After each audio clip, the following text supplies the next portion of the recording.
time for an introduction. Let's go ahead and get into it. Today we're going to be talking about George Allen Kelly.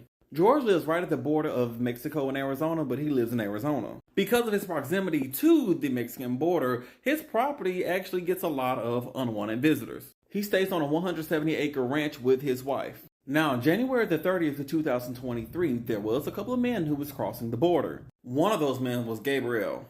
Now, Gabriel and the few men that he was with, they were actually crossing the border so they can come to the United States just so they could work. This was late at night, so they were wearing dark colored clothing just so they can make sure they can cross over the border without being noticed by Border Patrol. Now, Gabriel lived in Nogales, Mexico, right across the border. He regularly came to the United States looking for work, but he had been deported one time in 2016. But he was used to this. The route to America for Gabriel actually crossed through George's ranch. Now, he had made it through plenty of times before, but this particular night, George wasn't having it. On January the 30th, 2023, George and his wife were actually sitting on their patio. It was later on in the night, and they said that they saw two men wearing dark camouflage clothing crossing on their property. Now, it's good to note that these men were about 100 yards away. That's about a football field. And even during this time at night, they said that they saw them wearing dark clothing, camo, with guns from 100 yards away at night. One of the guns that George and his wife said that they saw these men carrying was an AK-47. George also has an AK-47, so he whipped it out to see who's bigger.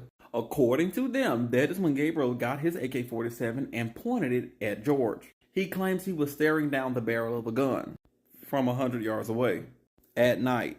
That's when he uses his AK-47 to fire some warning shots. He claims he shot it above his head into the trees, that type of stuff. Just a couple of shots, but I can imagine it went something like this.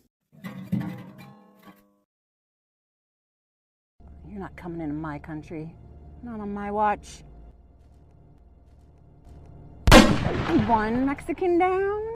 Now, George claims that he did not shoot at the men. Rather, he shot into the trees. Later on that day, while he was out there doing whatever he was doing, he actually came across the body, which happened to be Gabriel. Upon noticing the body, he did call the police, and the police did come and promptly arrested him. And he was charged for second-degree murder.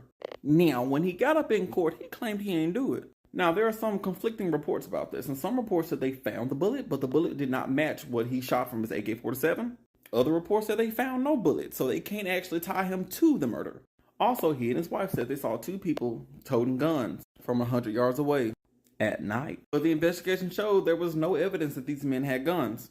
Also, the investigation showed there was more likely about 8 people there. So they ended up trying to blame Gabriel's murder on a Mexican cartel hit. And obviously it worked because there was a mistrial. They couldn't come to a unanimous decision. And they stated they're not going to pursue any further charges at this point. So he's a free man.